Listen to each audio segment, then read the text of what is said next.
بسم اللہ الرحمن الرحیم۔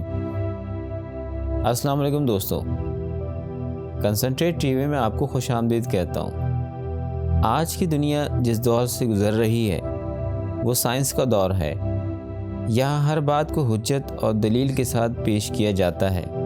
اگر دلائل کے بغیر کوئی بات کہی جائے تو اس کی اہمیت ختم ہو جاتی ہے۔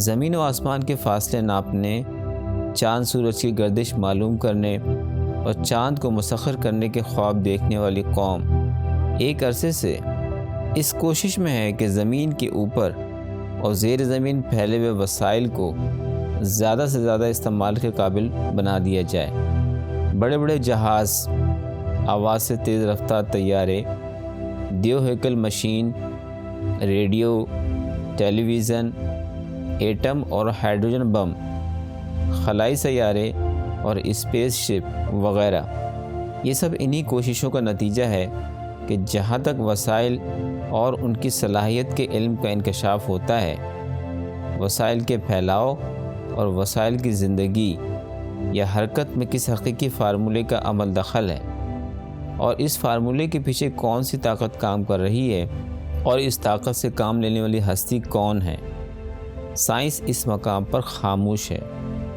اللہ تعالیٰ ارشاد فرماتے ہیں سورہ عصر میں، زمانے کی قسم، بے شک انسان سراسر نقصان میں ہے سوائے ان لوگوں کے جو ایمان لائے اور نیک عمل کیے، آپس میں حق کی وصیت کی اور ایک دوسرے کو صبر کی نصیحت کی۔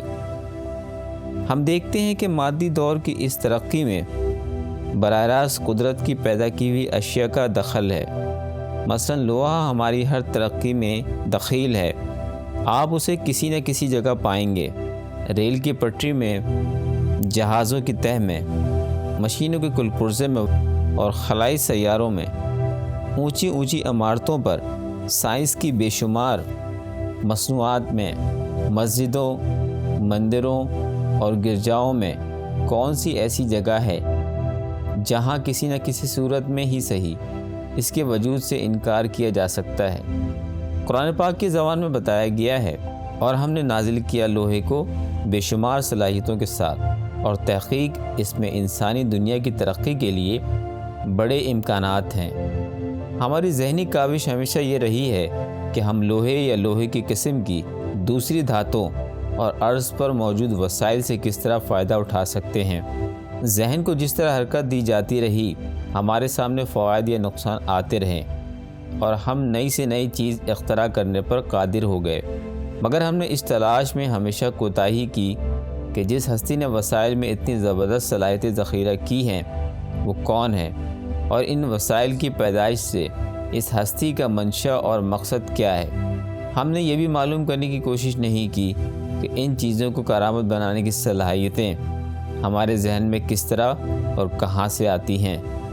ذہن اور وسائل کی صلاحیتوں کا باہمی اشتراک کن خطوط پر قائم ہے؟ ایک طرف خود لوہے کی صلاحیت ہے اور دوسری طرف انسان کے ذہن میں اس صلاحیت سے حسب منشا فائدہ اٹھانے کی صلاحیت موجود ہے۔ قرآن کریم کا یہ ارشاد کتنا واضح ہے کہ ہم نے لوہے کو بے شمار صلاحیتوں کے ساتھ اس لیے نازل کیا کہ انسان اس سے زیادہ فائدہ اٹھا سکے۔ اللہ تعالیٰ انسان کی صلاحیت کا تذکرہ فرما کر یہ بتا رہے ہیں کہ انسان قدرت کی ودیعت کردہ صلاحیتوں اور قوتوں کو کام میں لانا چاہے تو وہ ہر چیز پر قادر ہو سکتا ہے۔ آیت مقدسہ میں تفکر کرنے کے بعد یہ حقیقت منکشف ہو جاتی ہے کہ موجودات کی ہر شے اپنے اندر دو وصف رکھتی ہے، ایک وصف ظاہری اور دوسرا باطنی۔ مثلا پانی ظاہری طور پر رقیق اور سیال مادے کی حیثیت رکھتا ہے، لیکن اس کی باطنی قوت یا وصف اسٹیم ہے جو بڑی سے بڑی مشین کو معمولی جھٹکے کے ساتھ حرکت میں لے آتی ہے۔ کسی بھی درخت کا کوئی بیج باطنی طور پر اپنے اندر بہت بڑا درخت رکھے ہوئے ہے، کوئی بھی پھل اور اس کے اندر خوشبو اور ذائقہ، کائنات میں کوئی وجود اس وصف سے مرکب ہے۔ کوئی بھی شخص جب اپنی ذہنی فکر اور کوششوں سے کسی نئی چیز کو عالم موجود میں لے آتا ہے تو اس کی پہلی اور آخری خواہش یہ ہوتی ہے کہ یہ چیز اس کے تعارف کا سبب بن جائے۔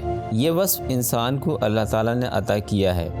ایک حدیث قدسی ہے، اللہ تعالیٰ فرماتے ہیں کہ میں چھپا ہوا خزانہ تھا، میں نے محبت کے ساتھ مخلوق کو تخلیق اس لیے کیا کہ میں پہچانا جاؤں۔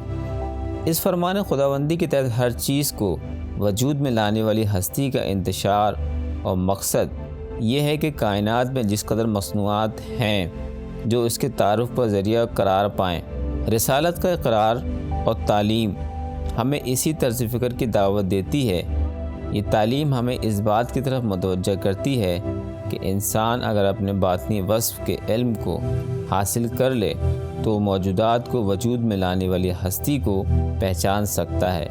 جب تک انسان اس مقصد کو پورا نہ کرے بے شک وہ خسارے اور نقصان میں ہے۔ ذکر کردہ حقائق کی روشنی میں ہمارے لیے ضروری ہو جاتا ہے کہ ہم انسان کے باطنی وصف کی تشریح کریں اور یہ بتائیں کہ باطنی وصف سے مراد کیا چیز ہے اور اس علم کو ہم کیسے حاصل کر سکتے ہیں۔ کسی بھی حقیقت کو پوری طرح اس وقت سمجھا جا سکتا ہے جب کہ اس کی اصل سے واقفیت حاصل ہو۔ اصل سے وقوف اس وقت ہی ممکن ہے جب ہم اس کی جزیات کا پورا علم رکھتے ہیں۔ یہاں زیر بحث انسان اور اس کا باطنی وصف ہے۔ ذہن کا یہ تجسس فطری ہے کہ انسان کیا ہے، دنیا میں آنے سے پہلے کہاں تھا، یہاں پہنچنے تک اسے کن منازل سے گزرنا پڑا، اور پھر ایک وقت معینہ کے بعد کسی دوسری منزل کی طرف لوٹ جانے پر کیوں مجبور ہے۔ نہ خود پیدائش پر اس کی اپنی مرضی کا انحصار ہے اور نہ ہی موت پر کسی قسم کی دسترس رکھتا ہے۔ آخر وہ کون سا نظام ہے جس کی گرفت اتنی مضبوط اور مستحکم ہے کہ کائنات کی ہر شے مقید اور محکوم نظر آتی ہے؟ اس کا حل قرآن پاک کی تعلیم میں اس طرح بیان کیا گیا ہے، کن یعنی کسی ہستی نے فرمایا عالم وجود میں آ جا، جیسا کہ ہمارے ارادے میں ہے فیکون، پس وہ کائنات موجود ہو گئی ہمارے سوچے سمجھے پروگرام اور منشا کے مطابق، مگر وہ ہم سے اور ہمارے پروگرام سے بے خبر تھی اور اس پر حیرانی کا عالم طاری تھا۔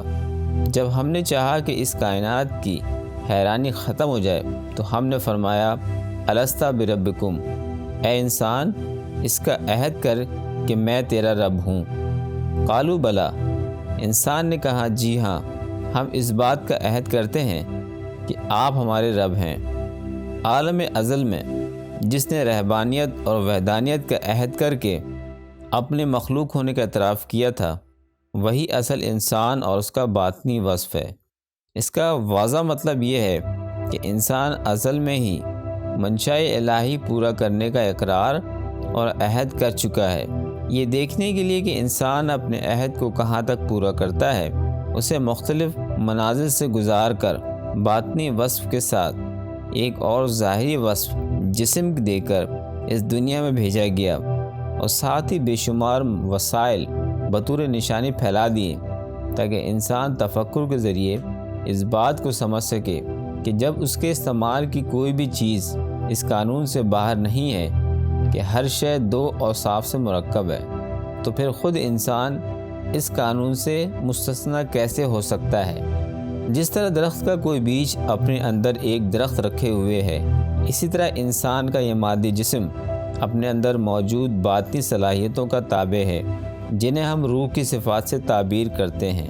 روح کی حرکت ہی دراصل انسانی حرکات و سکنات کا سبب بنتی ہے۔ اگر کسی وجہ سے یہ حرکت معطل ہو جائے تو انسان کی کوئی بھی حرکت عمل میں نہیں آئے گی۔ عام مشاہدہ یہ ہے کہ جسم ایک وقت معینہ کے بعد معطل اور بیکار ہو جاتا ہے، حالانکہ جسمانی طور پر اس میں کسی قسم کی کوئی کمی واقع نہیں ہوتی۔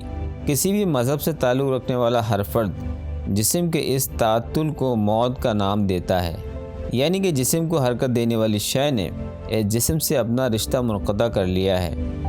یہی وہ باطنی رخ یہ انسان کا باطنی وصف ہے جس کو ہم روح کہتے ہیں۔ ان حقائق کی روشنی میں ہم اس نتیجے پر پہنچتے ہیں کہ پیدائش کے بعد انسان کا تعلق 3 نظاموں سے ہے۔ پہلا نظام وہ ہے کہ جہاں اس نے خالق حقیقی کو دیکھ کر اس کے منشا کو پورا کرنے کا عہد کیا۔ دوسرا نظام وہ ہے کہ جس کو ہم عالم ناسود، دارالعمل یا امتحان گاہ کہتے ہیں، اور تیسرا نظام وہ ہے جہاں انسان کو امتحان کی کامیابی یا ناکامی سے باخبر کیا جاتا ہے۔ انسان کی کامیابی کا دار و مدار اس پر ہے، اور اس وصف کو اپنی ذات اور اس وصف کا عرفان تلاش کرے جس نے اللہ تعالیٰ کے روبرو اس بات کا عہد کیا تھا کہ وہ اللہ تعالیٰ کے منشا کو پورا کر کے اللہ تعالیٰ کا عرفان حاصل کر لے گا۔ دوستو، اگر آپ کو میری ویڈیو پسند آئی ہو تو اسے ضرور لائک کیجیے گا، اسے اپنے دوستوں میں ضرور شیئر کیجیے گا، اور اس ویڈیو کو سننے کے بعد اس پر غور و فکر ضرور کیجیے گا، اور جو بات آپ کی سمجھ میں آئے اسے اپنے کمنٹس میں ضرور میرے ساتھ شیئر کیجیے گا۔ اور اگر آپ نے اب تک میرے چینل کو سبسکرائب نہیں کیا تو جلد سے جلد کنسنٹریٹ ٹی وی کو سبسکرائب کر لیں، اور ساتھ میں بیل آئیکنس کو ضرور پریس کیجیے گا تاکہ آنے والی ویڈیو کی نوٹیفیکیشن آپ کو فوراً مل جائے۔ انشاءاللہ اگلی ویڈیو میں پھر آپ سے ملاقات ہوگی، اس وقت تک کے لیے اللہ حافظ۔